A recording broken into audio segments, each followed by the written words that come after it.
Përshëndetje miq të nderuar. Ka kohë që flasim vazhdimisht thuajse për çdo ditë rreth problemeve në marrëdhëniet ndërkombëtare, problemet e politikave ndërkombëtare. Po flasim rreth lindjes së mesme Palestinës, Izraelit, Gazës, Sirisë, Irakut, Turqisë, Jemenit, Iranit, Pakistanit, Egjiptit, Libisë.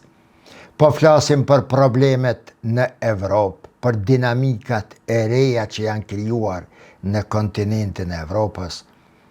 Disa herë kemi folë edhe për problemet të cilat ndërthurren dhe janë në interes edhe për gjeografinë shqiptare. Çdo mend dhe me theks të posaçëm është folë para kësaj kamere këto edhe për Shtetet e Bashkuara të Amerikës. Para zgjedhjeve, pas zgjedhjeve, ndryshimet e mëdha në globin e tokës, në politikën ndërkombëtare, rendi shoqëror, rendi botëror.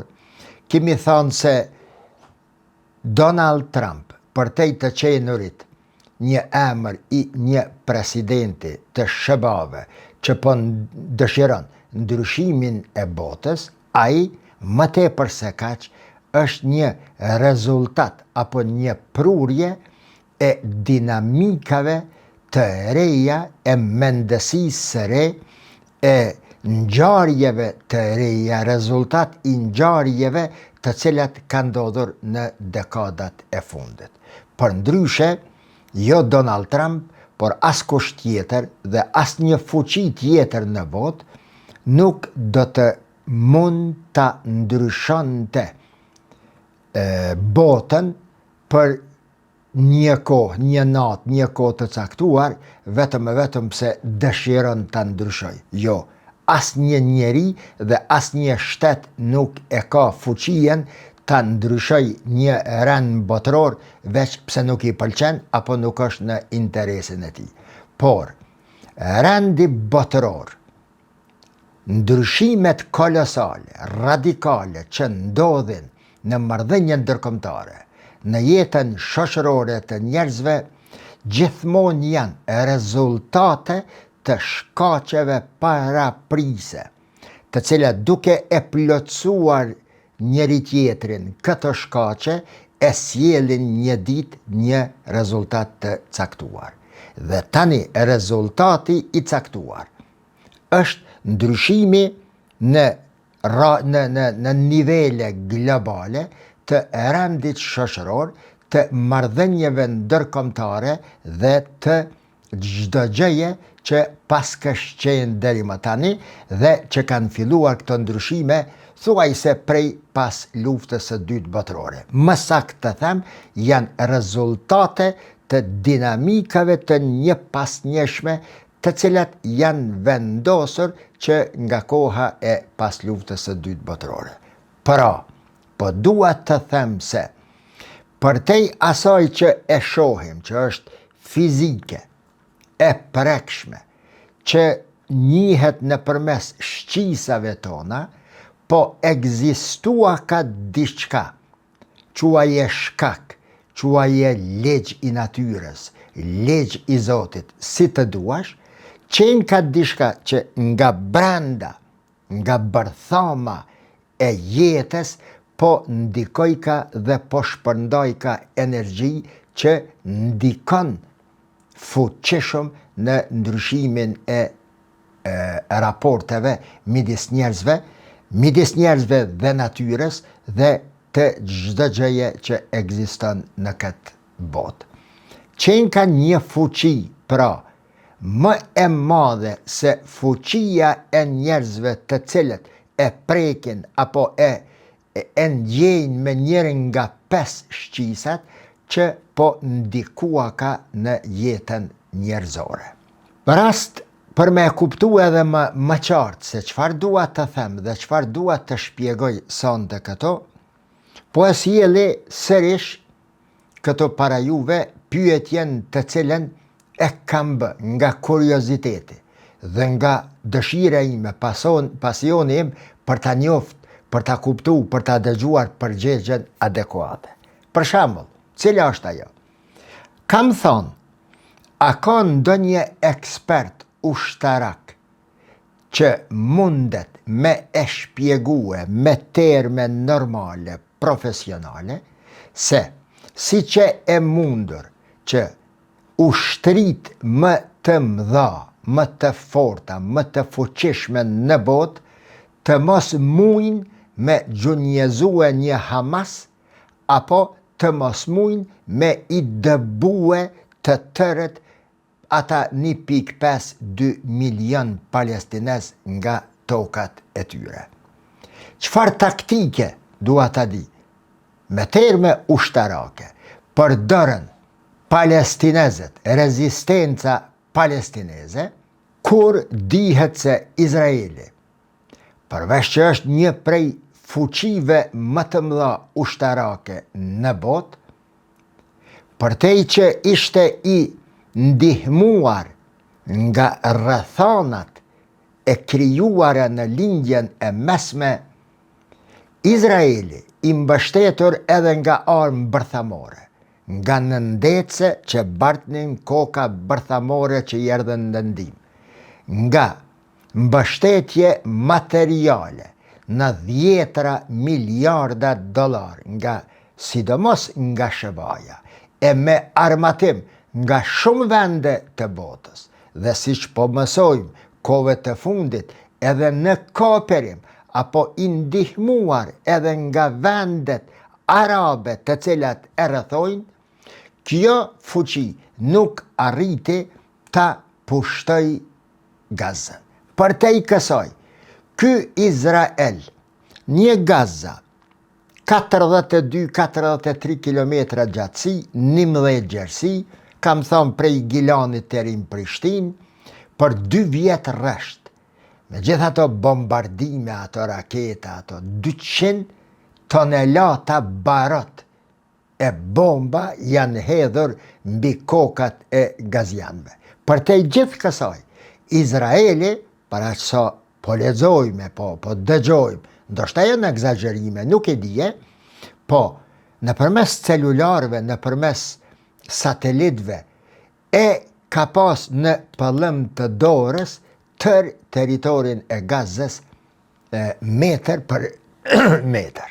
Si që e mundur pra që një fuqi kaq e madhe të mos e mund një fuqi si që e Hamasit, apo një popull i pambrojtur nga askush, as nga vëllezërit e vet, si që është populli palestinez në Gaza. Edhe njëherë, çfarë bën palestinezët që ta detyrojnë Izraelin këtë fuqi ushtarake, që të pranoj, që të ulet në bisedime me ata për të cilët thoshte se do t'i zhduk për më pak se 3 muaj. Përgjigjen të cilën po e kërkoj dhe e kam shtruar, unë ende s'kam mund t'a gjej apo t'a dëgjoj nga dikush. Këto nuk dua që ti jap përgjigje pyetjeve të cilat sapo i parashtrova. Megjithëse që edhe me dasht, për shkak se nuk jam ushtarak, nuk jam ekspert i arteve ushtarake, që ti di dhe ti shpjegoj. Këto dua ta shpjegoj anën tjetër të kësaj pyetje. Cilës të këtyre pyetjeve se si nuk arritën këto fuqi ta mboshte një Hamas dhe një popull palestinez. Pyetja bazë e që ndërlidhet me qatë metafizikën, me qatë fuqien për te i mureve fizik, që ne nuk e shohim, për është prezente, është me sa vjen.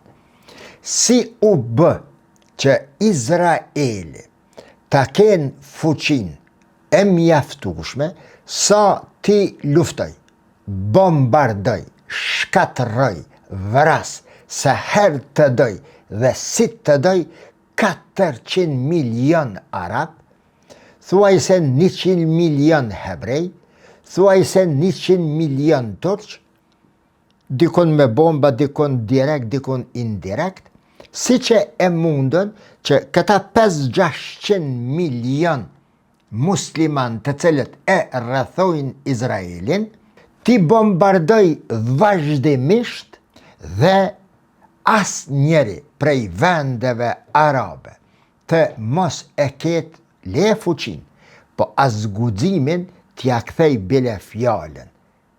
Le ma të ndërmer ndonjë hap praktik, fizik për të përballur me Izraelin.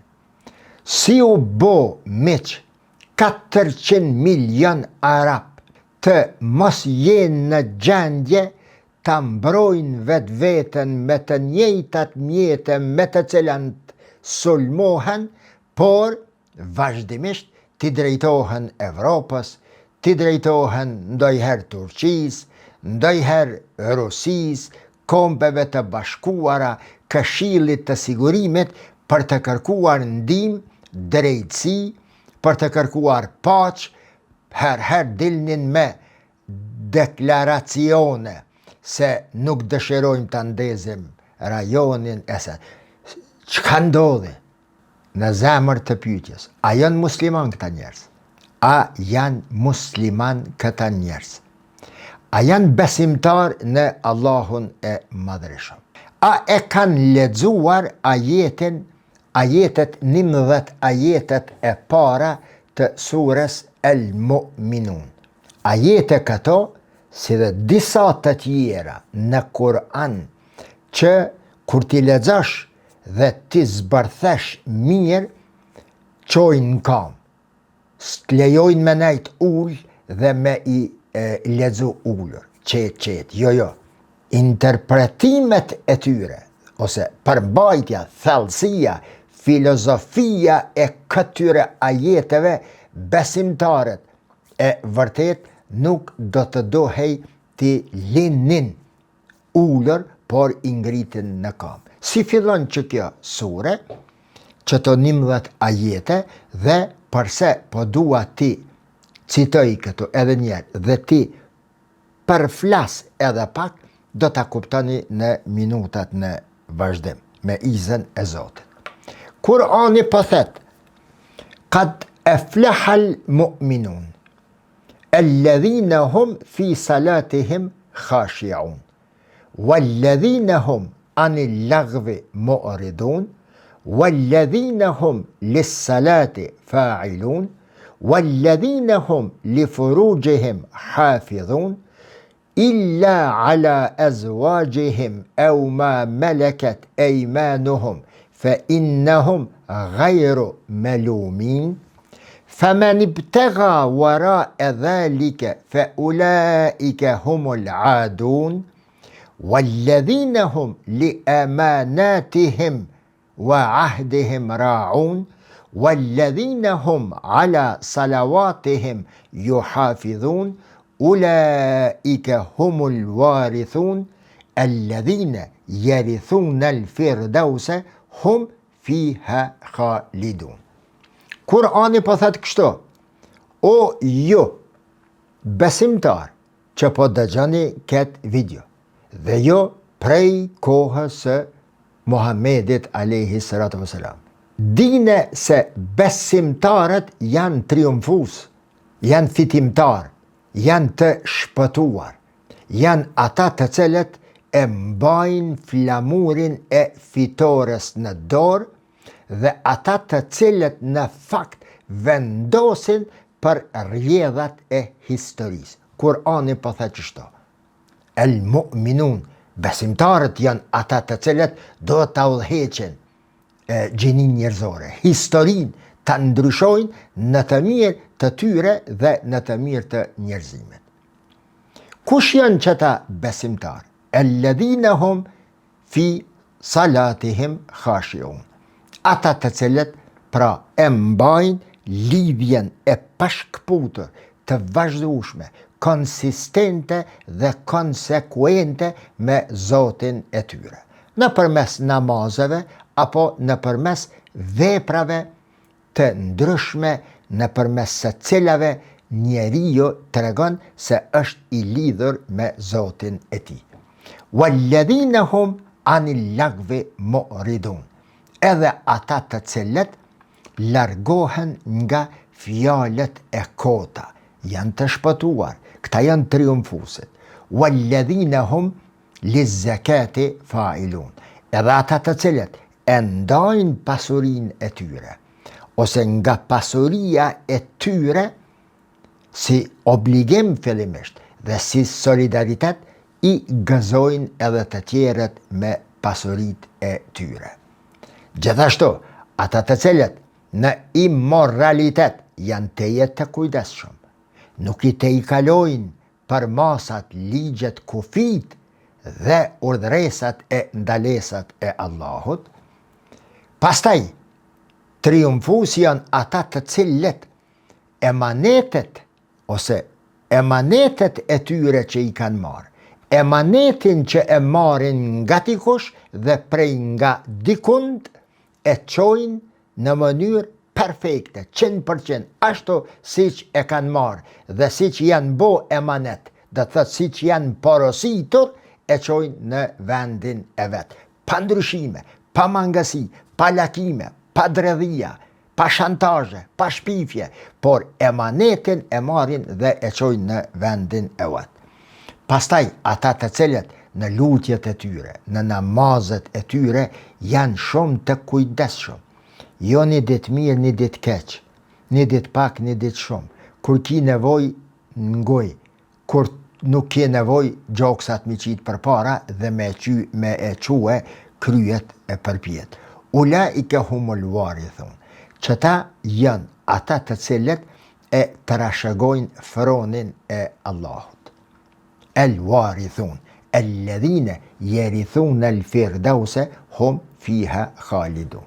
Fronin e Allahut e të rashëgojnë, fuqin e Zotit e implementojnë, në emër të fuqisë së Zotit, ata janë të fuqishmit e botës dhe për rezultat e meritojnë dhe e të rashëgojnë firdausin, shpërblimin më të lartë, vendin më të mirë dhe më të dashur që është në xhennetit e Allahut të Madhreshëm, firdausin. Pra, këta janë ata të cilët ballhapur hecin në tokë. Edhe njëre po them, që ata njerëz që jetojnë në lindjet mesme, miq, a janë bërë besimtar? Apo fjala është për ndonjë besim tjetër? Kurani po thet se besimtarët janë fitimtar. Më thuni ju mua këto. Cilt besimtar të cilit shtet, apo cili shtet me cilën qeveri, administrat udhëhece është fituse, avangardiste dhe që vendos për fatin e lindjes së mesme. Cili shtet në lindjen e mesme e ka këtë afinitet, këtë aftësi, këtë nimet, këtë fuqi për me vendos për fatin e vetë dhe fatin e shteteve dhe kombeve të tjera në lindjen e mesme. Asnjë. Atëherë, asnjës që ka besimtar, dëgjoni ku ka problemi. Imanin njerëzit e kuptojnë se është të shprehur me gojë, amentu billahi, wa melaiketihi, wa kutubihi, wa rusulihi, wa ljaumil akhiri, wa kader, hajt bjerë. I thu me gojë, unë jam besimtar në Zotin, i besoj me lacheve, i besoj profetve, librave të shpallur, ditës së mram, caktimit të Zotit, se çdo gjë që ndodh në dijenin e Zotit dhe të ngjashme dhe mbaroj puna. Po çfarë shpëtimtari dhe çfarë i shpëtuari mund të jetë një njeri i cili në formë papagalli apo e ka memorizu, e ka mësu përmenç, amentu billahin, shartët e Islamit, u bo hafiz i Kur'anit, u bo me 3-4 diploma, 10 diploma, plot sene, por që në fakt thelbin e asaj shka e ka mësu përmenç nuk e di dhe nuk e implementon në jetë. Po, hifzi është gja e shtrejt në islam, me mësu e Kur'anin përmenç, mu bo hafëz. Base, kur kam qenë duke udhëheq Bashkinë Islame në Gjilan, si asnjëherë më parë në historinë islame, unë e pata organizu në nivel të komunës së Gjilanit, në nivel të xhamive, në qytet dhe fshatra, që e mbulonte Këshilli i Bashkisë Islame në Gjilan, e pata organizue garën e hifzit të Kur'anit.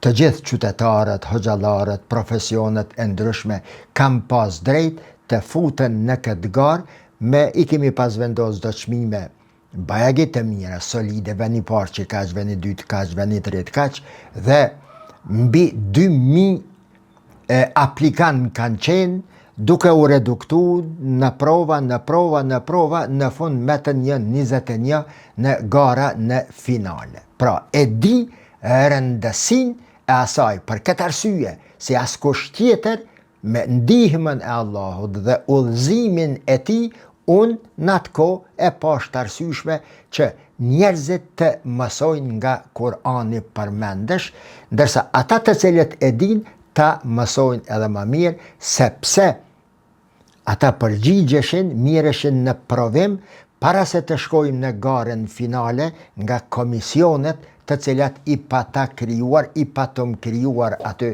si Këshill i Bashkisë Islame. E di rëndësinë e hifzit.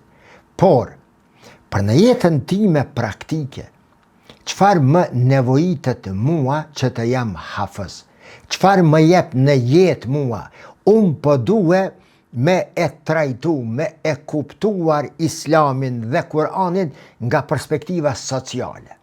Njëjtë siç e kam shtruar pyetjen 50 herë ndoshta, në për xhamit shqiptare, këto e në diasporë. Ti, o xhamat, që po më kshyrë këto në ditë gjumaje, çfarë ndjen ma shumë që ke, ma shumë se një Gjerman a Zvicran, me të qenurit ton, apo derisa thu se je besimtar, se je musliman, shake ma shumë diçka se ateisti. Kam besimin, i besoj Allahut. Çfarë është të dhënë që ky besim në jetën e përditshme? A nuk është jeta në këtë botë kopshti, bashkja, ara në të cilën mbillet, pejgamberi e thot, bota, jeta në këtë botë është ara, bashkja në të cilën mbillet fati i jytë në ditën e kiametit, në botën e përtejme.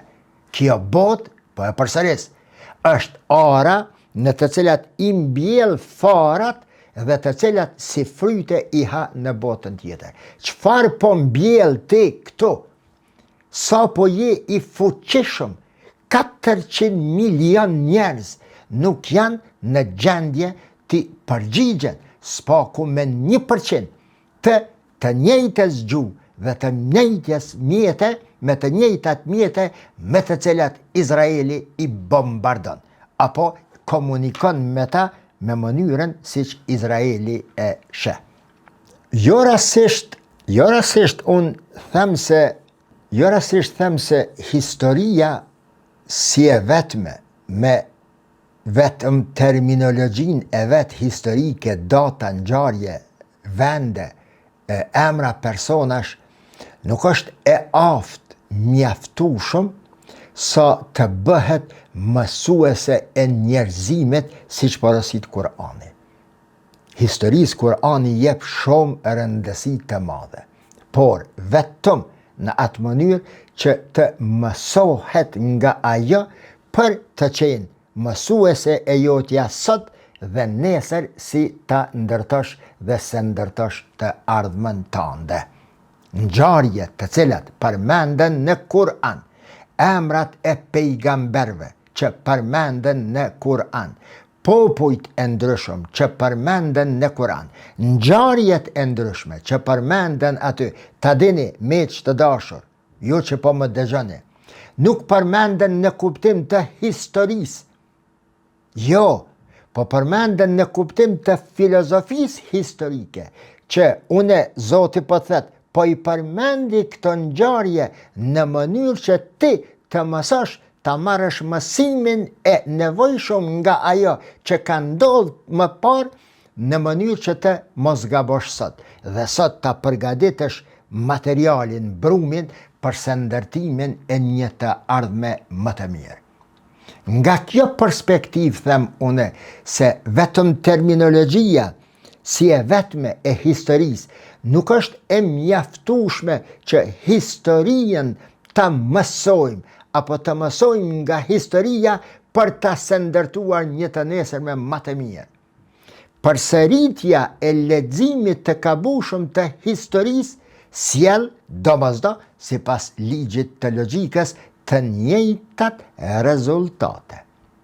Një vepër e cila bëhet në të njëjtën mënyrë, me të njëjtat metoda, si në të kaluarën i sjell rezultatet të cilat kanë qenë në të kaluarën.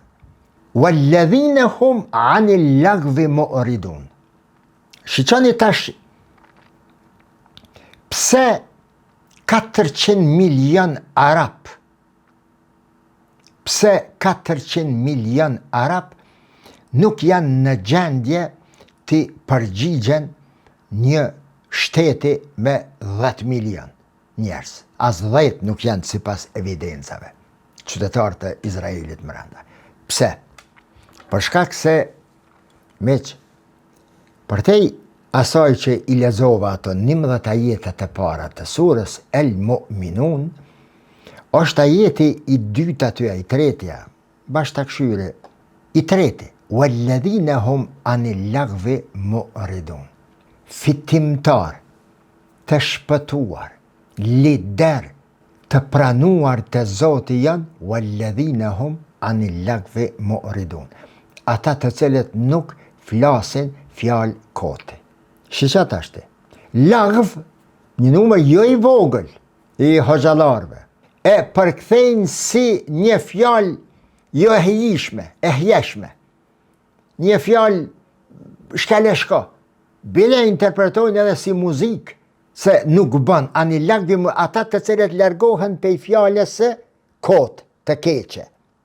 Fjala e keqe ata të cilët nuk bojnë edhe muzikë. Është me një vend tjetër ajeti që flet dhe interpretohet se kinsa fjala për muzikën, në bazë të asaj kur pyetet Ibn Abbasi se përse o fjala, këto thot muzika, sene, po, këtë ajet, një numër jo i vogël, sidomos i hoxhallarëve në vendet arabe, e nga ndej pastaj po dalin kuadrot edhe tona, e interpretojnë aq gabushëm, aq mangët, aq cekët, sa një shpjegim i tillë më tepër është karikatur në vete, se sa që guxon dikush atë fjalë, atë ajet të Allahut ta merr në përgoj dhe ta interpretoj para njerëzve.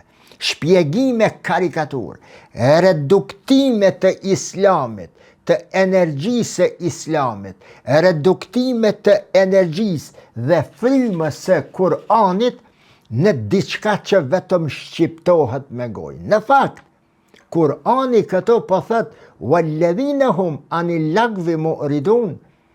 Fitimtar do t'jeni atë ditë kur ju filloni ta kuptoni se nuk dohet me fol fjalë koti. Cilat janë fjalë koti, o vlla? Ato të cilat nuk sjellin kurfar dobije, përkundrazi, të sjellin dame. Ato të cilat nuk ngjallin entuziazëm, nuk ngjallin dinamika midis njerëzve. Shpjegimet të cilat nuk na hyn puna sot as pas 100 vjete. Shpjegimet nga e kaluara të cilat as që më hyn punë sot e as që do të më nevojiten në ditën e kiametit. Shpëtimtar, fitimtar janë ata të cilët kanë kujdes në atë që e shpjegojnë mirë. Nuk e bojnë islamin diçka të pashpirt, me lanë veç koc. Po s'paku le të vishet edhe me mish ai skelet, ai koc. Le të ka një frym energjie, dinamike, prosperiteti, që i nxit njerëzit, që i bën entuziast, sepse roli kryesor, ndën më kryesorë të them më bot, pas imanit në Allahun, i pejgamberit alayhi salatu vesselam, ka qenë pas imanit, besimit në Allahun, që ta ngjall entuziazmin në mesin e besimtarëve të ri që po e pranonin Islamin. Me gjithë kohët e vështira, duke i bërë entuziazm, ambiciozitetin, duke e mbjell në zemrat e tyre që ata ta kuptojnë jetën dhe ani lagve mo ridun, të mos bojnë gabime, duke e përsërit apo lejuar t'ju përsëritet historia e tyre. S'do men se shpjegimi i gabushëm i terminologjisë, i ajeteve kuranore, i haditheve të pejgamberit. Për më tepër, prezantimi i haditheve të pejgamberit si diçka statike, që janë kundër dinamikës, që ka thonë pejgamberi kështu dhe tekstualisht dohet të bëhet kështu, duke mos e njohur thellësinë filozofike të shkaqeve, sepse pejgamberi ka thënë ashtu, në një kohë të caktuar, me terminologji të caktuar, sjell rezultate të cilat sot ummeti islam, besimtarët musliman janë në botë. Përderisa jemi para ngjarjes së Gazës dhe po ballafaqohemi me njërin prej tragedive më të mëdha në historinë e njerëzimit, është e pamundur që të mos prekim edhe atje se çfarë është duke ndodhur, edhe kur flasim për tema të këtilla me një gjuhë dhe mënyrë të këtill siç po flas për tema islame. Por, meq, nuk e kam fuqin unë, siç po e ka dikush, edhe po flet për Gazën 2 ditë pas arritjes së një marrëveshje, po flet në atë mënyrë të u përgjigj kush hupi, kush fitoi, kush dështoi, kush kapitulloi, sikur të kishte ndodhur një ndeshje futbolli. Një ndeshje futbolli dhe më pastaj pas ndeshjes në një studio, hajde po bisedojmë gabimet e lojtarëve, gabimet e arbitrit, e referit, gabime knej, me fol për historikun e jo vlla. Në Gaza nuk ka qenë ndeshje futbolli sa ne sot me një herë, në këtë kohë tragjike, në këtë kohë ku shohim pamje dhe imazhe të pabesueshme, me dhjetra mijëra njerëz të zbathur, mbi shpindat e tyre të ngarkuar ndonjë thes mill apo dyshek apo të sëmur, me fëmijë në krah, duke ecë pleq e gra e fëmijë nga jugu për të 4-ën herë, e të 5-ën me u vendos në veriun e Gazës, nga ku 4 herë 1,5 milion musliman i kanë largue si turma delesh andej, duke i vrar rrugëve. Në një kohë kur këto nana, të cilave fëmijët, bebet ju kanë vrarë me snajper në gjinj, ne sot me një herë do të duhej të flasim për kush fitoi, kush humbi, sikur një ndeshje futbolli. Unë nuk e kam atë fuqi morale, nuk e kam atë fuqi të këtyre njerëzve të cilët sot deka, nesër me njerë darsma, nesër me njerë mu kallëzu kush është ma i meqëm, kush është analist ma i mirë. O vlla, unë nuk jam media që fitoj të bëj klikime ma shumë edhe të bëj interesante bile të mos e një edhe atë anën shpirtërore të asaj që mua më porosit Allahu, që ta shpjegoj këto para njerëzve. Nuk muj, sot e këto dit, është e pamundën për një njeri me ndërgjegje të plot, që është prek 2 vjet nga pamjet e së kaluarës, ta thot fjalën përfundimtare se kush humbi e kush fitoj. Se çka ka bo Sisi e çka ka bo Egjipti, çka ka bo Saudia e çka ka bo Irani.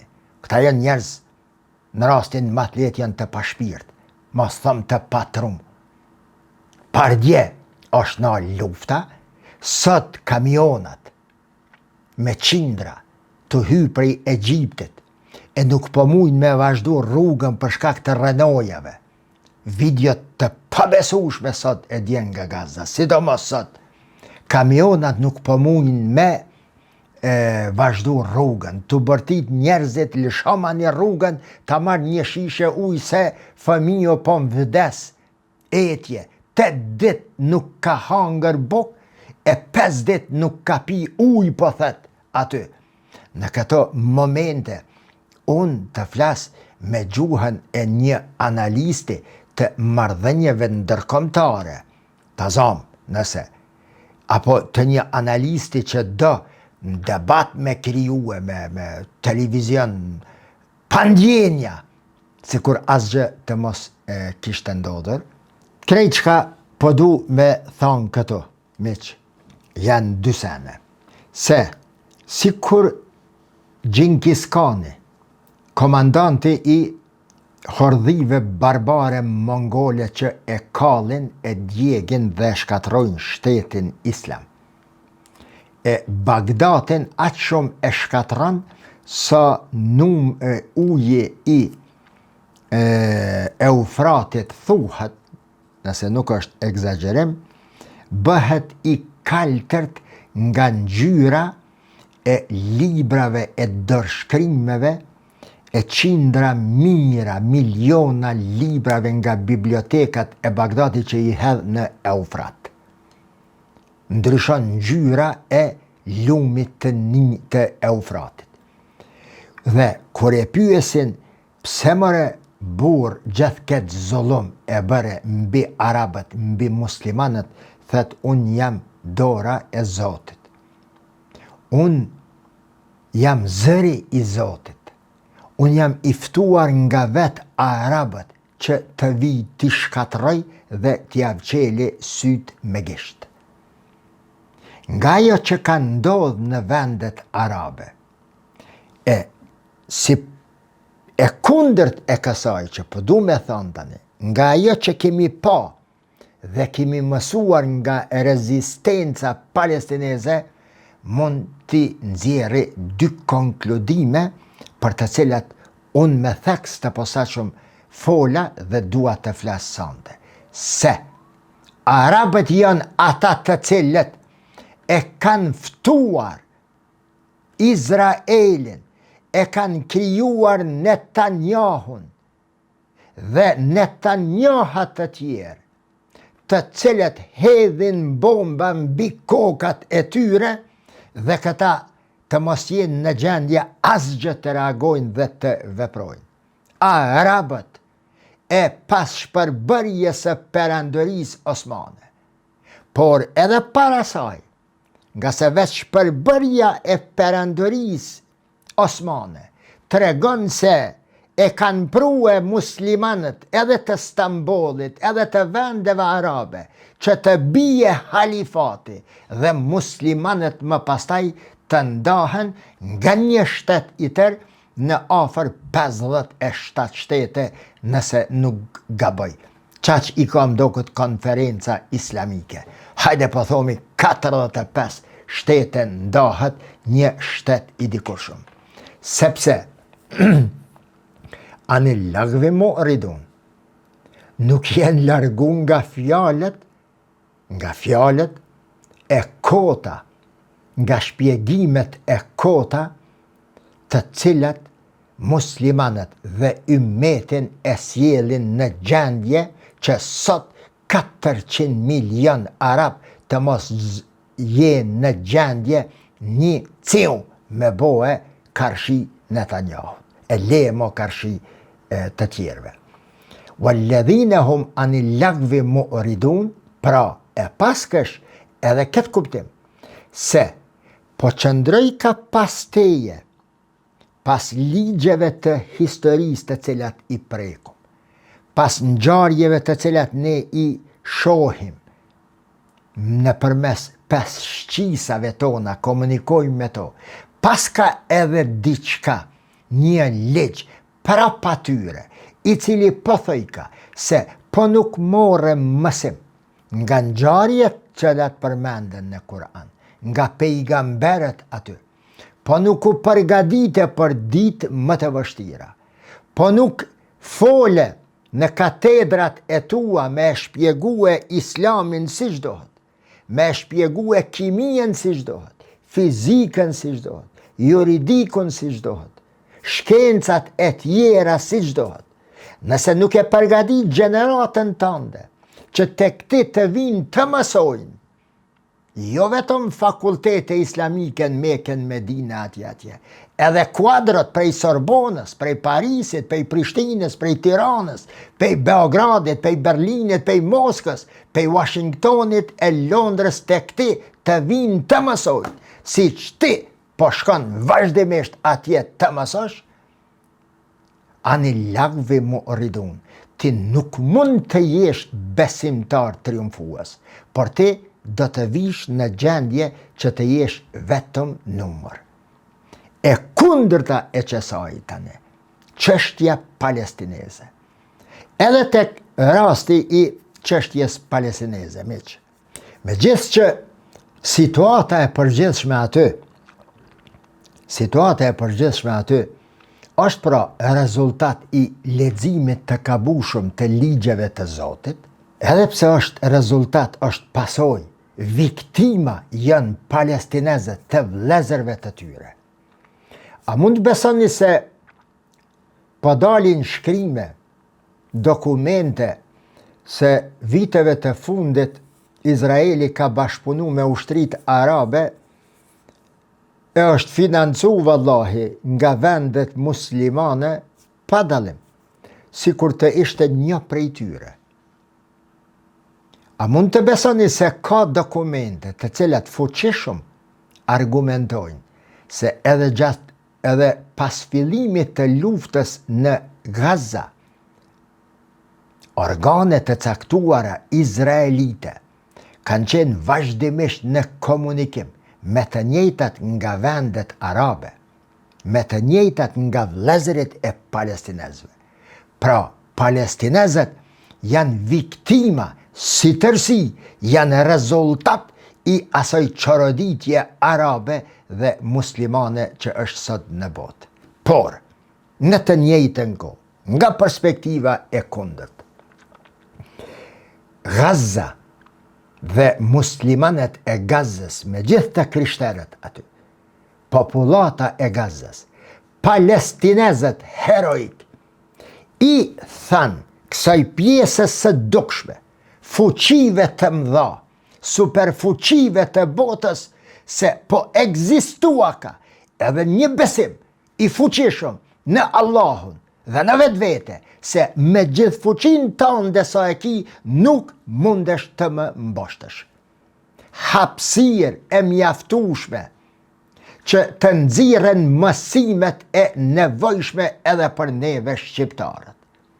Nëse ne këto nuk përgatitemi ashtu siç porosit Zoti në përmes ligjeve dhe ligjshmërisë së tij në natyrë, Zoti nuk i thën ligjet vetëm atëherë kur dëshiron të bëj mrekulli mu'jize. Kharikun anil ade, definicioni i mu'jizes, i mrekullisë, thyerje e zakonit, e ligjit të zakonshëm. Të profetët është kjo, s'ka më mrekulli në botë. Çdo gjë me djers, me dije, me fuqi, me muskuj, me mund e me dije, nëse mundesh me fitu. Mrekullimat nuk duhet të priten nga Allahu i Madhërisht. Mësim pra edhe për shqiptarët. në Kosovë këto dhe në gjithë gjeografinë shqiptare.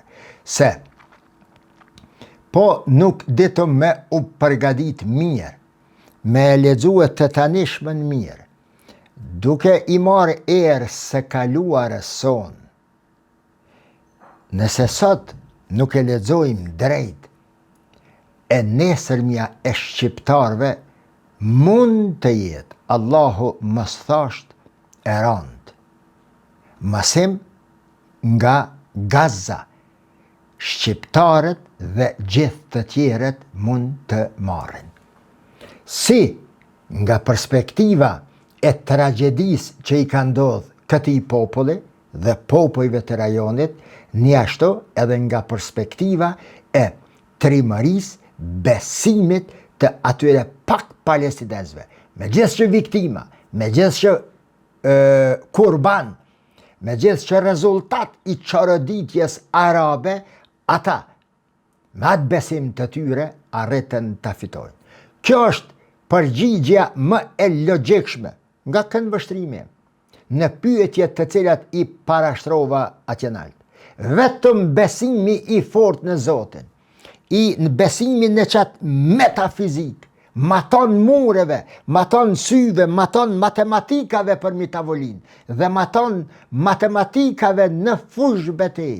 Besimi i palëkundur i besimtarve, i palestinezëve, është komponentja kryesore, por jo e vetmja, e cila e ka trondit botën shoqëria palestineze. Edhe Amerika, edhe Izraeli, edhe shtetet tjera, në bashkëpunim me vëllezërit e tyre arab, të gjithë kundër palestinezëve, me këtë besim të fuqishëm arrin që të triumfojnë. Dhe unë e konsideroj miq, unë e konsideroj fitore të palestinezëve. Padasht, shumë i kujdesshëm, me hy kush fitoj, kush nuk fitoj, me atë zhargonin, me atë gjuhën e poshtër, të cilën sot njerëz të tërë po flasin, kush me ka, është Hamasi me ata, me Iranin, a me Amerikën, a me Izraelin. Çka jom bre këto fjalë bre? A jini bre normal bre? Pa ndeshje futbolli bre ka lujt aty. A mundje ka pas aty dy mundës, dy pehlivana, edhe ti pastaj po e analizon me terme kaq të thjeshta, unë e konsideroj një fitore e çmueshme e popullit palestinez, sepse me gjithë që i dëbuan 4 herë nga gjithë territori i Gazës dhe i grumbullonin atje, o Zot, pamje të tmerrshme, 1,5 milion e 800.000 vet i grumbullojshin me një fshat sa për 10.000 banor. Nuk kam pas vend ku me ushtri me ra me fjet. Ull kanë nejten, nat e dit nuk kanë guxu me livrit dhe duke e prit vdekjen. Me gjithë atë, këta njerëz arrin me qëndresën e tyre, me besimin e tyre, të kthehen për të 5 herë nga veriu. Dath, smut, me etje, duke esna për atë shkretin, e shkretetuar edhe më shumë nga gërmadhat dhe rënojat që i ka shkaktuar makineria vrastare e Benjamin Netanyahu. Pa nuk është bre fitore, a nuk është fitore një popull të mbes i gjallë edhe atëherë kur lihet vet në rrugë nga vëllezërit e tyre, kur tradhtohen nga miqt e tyre, pa nuk ka bre fitore për një popull kur askush nuk i del në ndihmë dhe pos Allahut që i drejtohen për ndihmë nuk kanë kujt t'i drejtohen, pa nuk është fitore për një popull që mbjetoi, që i arriti mbjetesës, kur në ato xhamia të shkatëruara, hyp imami në hutbe edhe thot elhamdulillah, elhamdulillah, elhamdulillah, sadakallahu l'adhim. Thot nuk kam fuqi ma shumë se kaq të flas para juve, sepse uria ka ardhen të fundi. Dhe e di se edhe jo nuk keni fuqi të më dëgjoni nga uria që ju ka kapluar. A nuk është fitore mbijetesa e këtyne njerëzve që ta vazhdoj jetën e të mirët mësim nga ta në të ardhmen? Një popull i rrethuar nga vëllezërit e tyre që leqë nuk i kanë ndalë hargjimet. Në shenjë solidariteti, o vlla. Shiqo, kojshien, meq, edhe mos me mujt me ja quhe një pjat ushqim, kojshies fukara. Së paku ndali shpenzimet të këti. Për hir dhe në shenjë të solidaritetit, edhe mos i pa që rrethanat me ndihmue. A e dini jo, meq me javë kalzu një fakt të dhimshëm, për dikën dhe për përfitusit, fakt që krenohen me te, por unë e konsideroj të turpshëm. A mund të besoni se, për gjatë gjithë historisë islame, prej kohës së Muhammedit alayhi salatu wasalam, atëherë kur është bërë farz haxhi, kur nuk kanë shku në umre muslimanët ma shumë se qëto 2 vite. A mund të besoni? Dhe nuk është rastësishme. Bash në kohën kur njerëzit vriteshin si pulat dhe në fund u lanë të vdesin urije dhe etje, Arabia Saudite, në kooperim me kompani të ndryshme, me shtete, me sene, i hapi dyert për umre me miliona e me miliona njerëz të shku e ka njëherë, e ka 2, e ka 3 në umre. Shpërqendrim i vëmendjes së besimtarve, o musliman. Tani po më thoni kritik. Pi kritikon kolegët e tu se kanë kompanije, kanë kneje, po çka më intereson mu kush është ai bre? Unë jam të fol për një tragedi të cilën walladhina hum anil lagwi mu'ridun.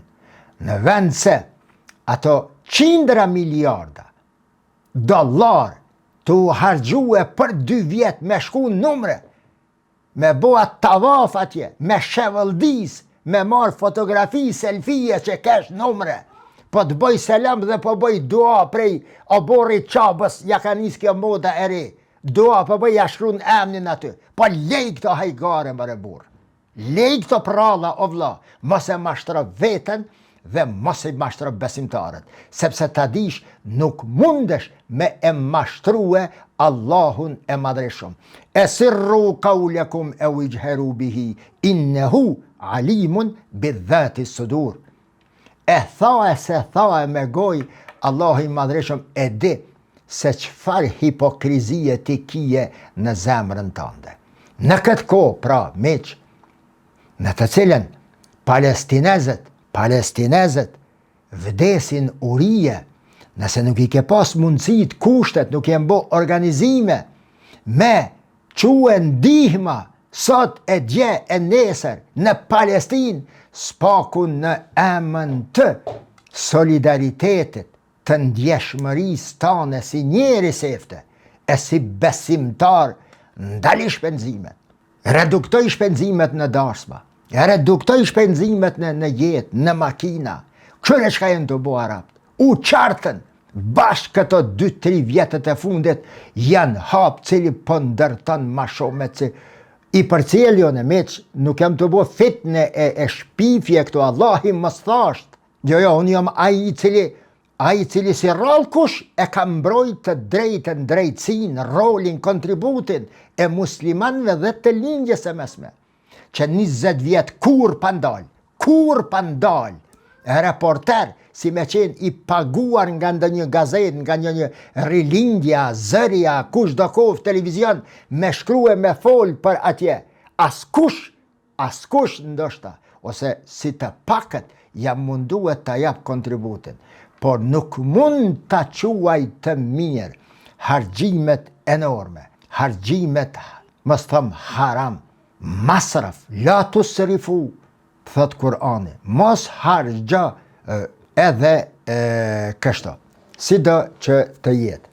Ajo që është për të admiruar, natyrisht se është roli i imanit dhe besimit në Allahun për t'i përballuar vështërsitë dhe dinamikat e jetës. Dhe për fund të fundit, miq, walladhina hum anil lagwi mu'ridun. Besimtar janë të shpëtuar ata të cilët ruhen prej fjalëve të këqija.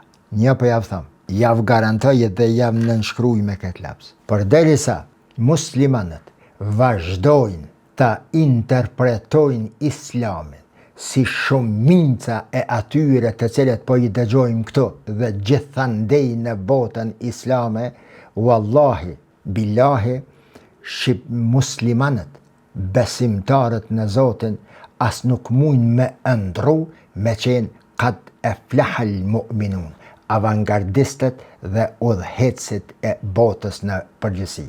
Përderisa ne nuk e kuptojmë se anil lagwi mu'ridun e ka kuptimin në vend se të merresh me ato të cilat nuk të vyjnë në përditshmëritë e tua, në jetën tënde dhe për të ardhmen tënde, ta kuptosh ligjin dhe ligjshmërinë e Allahut se nuk mund të gjesh në ahiret ma shumë se sa veç atë të cilën ti e ke mbjell në jetën tënde.